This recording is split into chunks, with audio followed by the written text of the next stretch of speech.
So it's my birthday. I'm not going to tell you how old I am, but I'll give you a clue. I'm 1 year older than I was yesterday. Melanie took me out for brunch. We tried to go to my favorite Mexican restaurant in Pahrump, El Jefe's. I was going to get an absolutely killer wet burrito they make there, but they're closed for vacation for like 3 weeks. It's a family-run place, so I guess they're entitled, but they're closed. So we're coming to, we ended up at a little cafe, had some brunch, and now we're at Meadows National Wildlife Refuge out here in the middle of nowhere between Pahrump and Death Valley National Park, if you're familiar with those two locations. In others, we're in like southwest Nevada, close to California. We're not doing all of Meadows today. It's a cool spot, lots of interesting things here. We're just going to check out 1 or 2 sites maybe. The wind is really blowing, so I don't know how much we'll be able to record outside and you can hear us talking on, but we'll show you around a bit. One of the things that's fascinating about Meadows is it's not that old of a wildlife refuge, and there are a number of endemic species here, plant and flora and fauna, I guess you'd say. So for example, there are fish here, pupfish, a certain subspecies of pupfish that are endemic. That is to say, they're found here in Meadows and nowhere else on Earth. And there are a few things like that here, which makes it kind of interesting and unique. And it almost was not a national wildlife refuge. It was in the process of being developed. And apparently was fortunately set aside and preserved because of all the uniqueness of it. And it's basically literally an oasis in the middle of the desert. There's springs here and pools and, you know, interesting plants and animals. So we're out checking it out, and we'll show you around a little bit. Hope you enjoy these scenes here from Meadows National Wildlife Refuge. And thank you, Melanie, for brunch, the birthday brunch. Welcome. This here is a really interesting hill. We don't know what's up with it. It's all green, and it almost looks like those roadside embankments where you see them spray it with a fertilizer and grass seed mixture all in one and embed it in the soil. Obviously, that's not what's going on here. We're out in the middle of the desert, and this has been like this either time either of us has been here for several years. So our best guess is there's some kind of mineral or metal like copper on the surface here, and that's causing it to be green, but it's pretty cool either way. Another cool thing out here is the amount of salt deposits you see on the ground. It looks like snow at a quick glance, but it's in the 50s today, so I promise, or at least upper 40s. I promise it's not snow.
sign back there says to be quiet. Shh.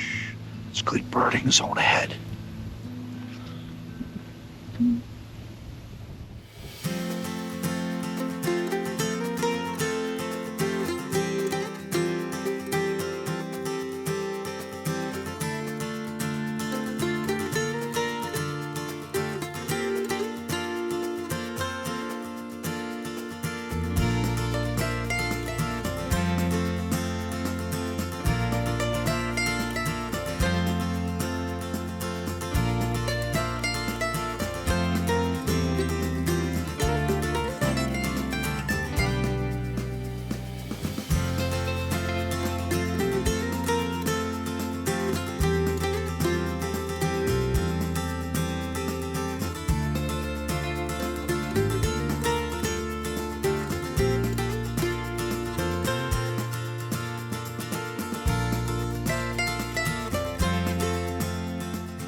So the first time I came to Ash Meadows some years ago, this tree here was gorgeous. I think I was here in the fall, late fall, something like that.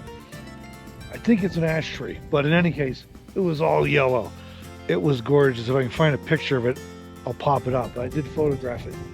Today, it's January, and you know, there's just a few straggler dead leaves on it, but it's always fun to revisit. We were talking about this earlier, how it's fun to revisit places you photographed before and see how they look. And this is one that I guess we won't pause for a special photo today, but maybe in a later, with spring or next fall or something, if I'm here again. That'd be cool to see.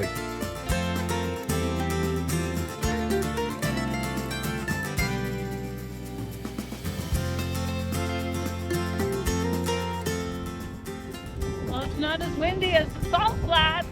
Oh, the memories.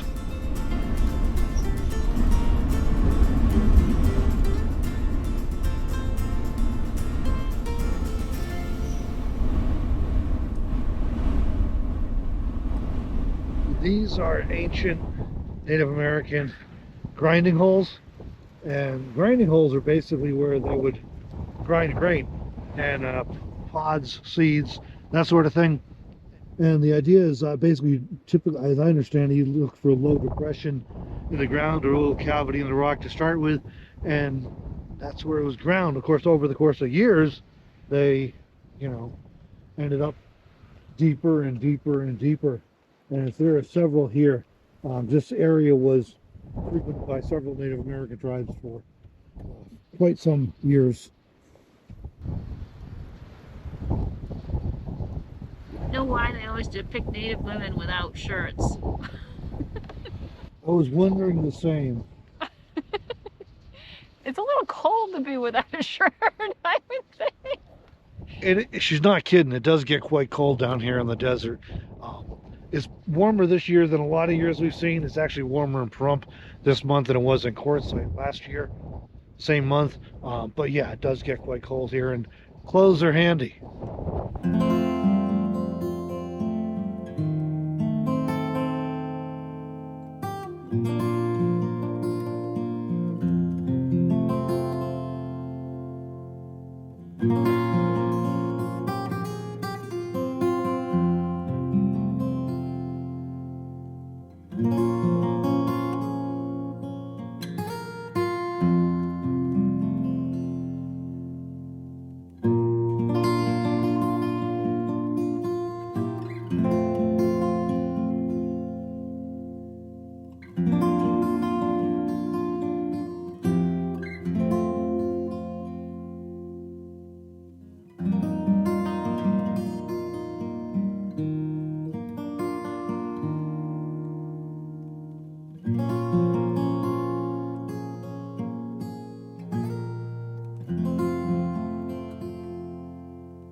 All right, we made it back to the Prius. The good news today is that it's really cool and quite blustery. Why is that good news? Because there's almost nobody here.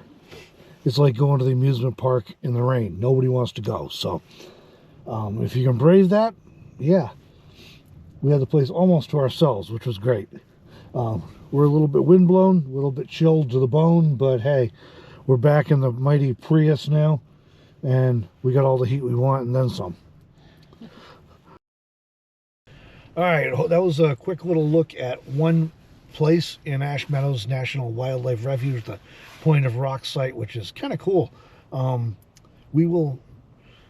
It's a little blustery and chilly. It's a little cool and blustery today for us to do too much more here. This is a very large National Wildlife Refuge, and there's a number of interesting sites here, but they're all spread out like a mile or two apart. So we'll come back on another day and do some more sites.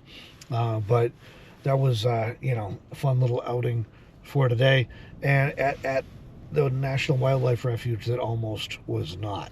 Again, like I was saying, this thing was, this was slated for development, or was at least being considered for development, for like strip malls and shopping plazas and golf course and swimming holes and things. So somehow it ended up being preserved as a National Wildlife Refuge, which is really great because it is an interesting, literally an oasis in the middle of the Mojave Desert. So fascinating place to come visit. And there are, as I was saying earlier, there are some endemic species, quite a few endemic species here. So pretty neat to have that preserved here. And it's, you know, like I said, in between Pahrump and Death Valley National Park. So if you're in the area, maybe you want to check it out. It's a little bit off the beaten path and everything is spread out, but it's pretty cool. But meanwhile, if you enjoyed this video, please consider hitting that magic like button. It does help. We appreciate it. And if you're not subscribed already, please consider subscribing to the channel. That helps as well. And then hopefully YouTube will notify you when we publish more videos like this. And we will literally be back to Meadows again this winter. So if you want to see more of this, please consider subscribing. Meanwhile, thanks for joining us for this video, everybody. We do appreciate you taking time out of your day to watch this video. Thank you.